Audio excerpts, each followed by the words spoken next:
Hey everyone, welcome to Delight's Diary. I am Delightsome Oluwateolafunmi.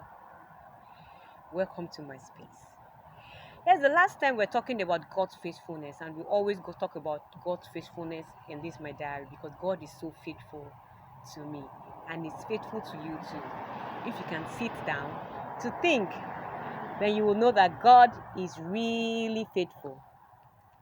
In Isaiah chapter 1, verse 19, it says that if you be willing and obedient, you shall eat the good of the land. If you are willing and obedient, you will eat the good of the land. So if you are willing and not obedient, definitely you will not eat the good of the land.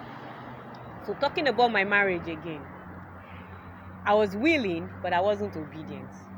Fine, my mentors gave me wrong advice. The people around me gave me wrong advice. My parents were like, no, you must get married to this man. But because I heard in my spirit that I should not, I should have been obedient enough, trusted God enough, not looking for somebody to confirm what God has said to me. Yes, it's good at times to get a confirmation, but once you cannot get confirmation, you have just waited and be patient and let's see what is going to happen.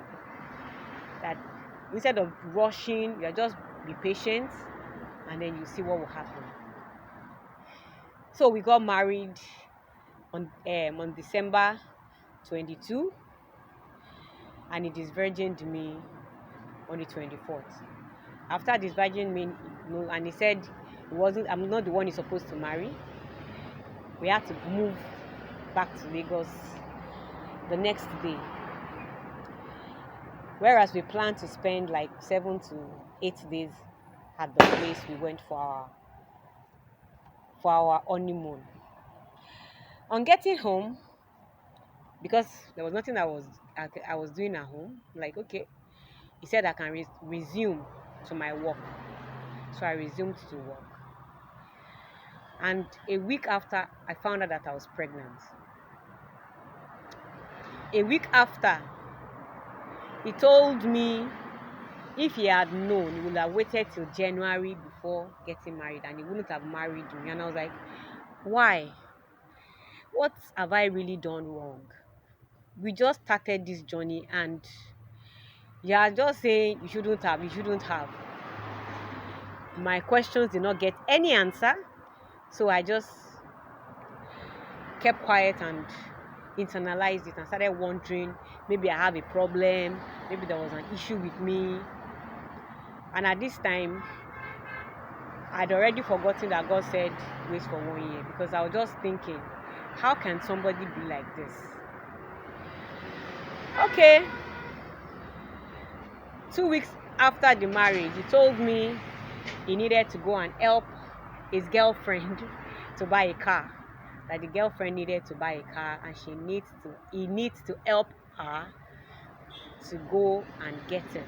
So they have to go together to the to Baga where they're selling cars. And I was like, why are you telling me? He said he needed my permission. I'm like, my permission?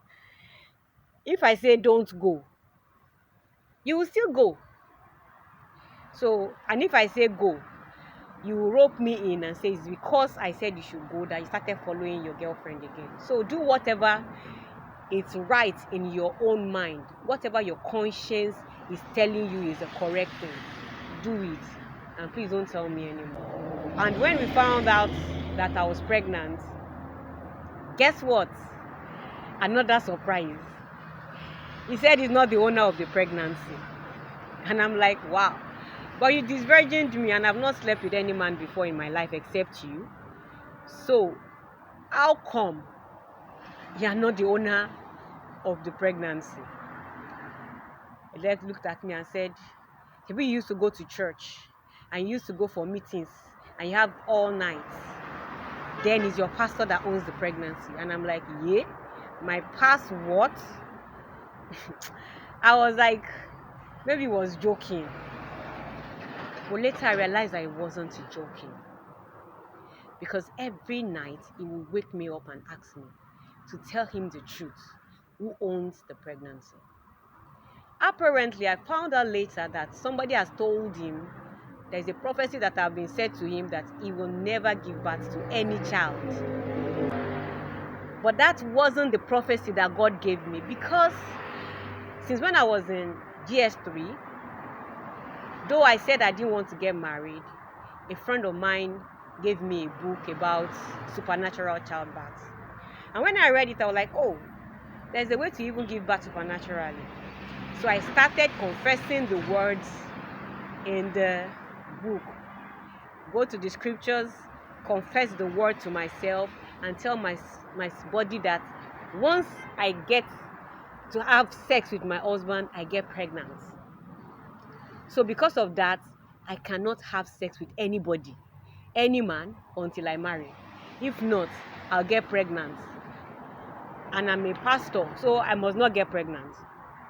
But then I was struggling with whether I want to marry, whether I don't want to marry. But later, I agreed I was going to get married. And when I told God I was going to get married, I told God how many children I want to have. Immediately, I get pregnant. This is the first child is going to be a boy.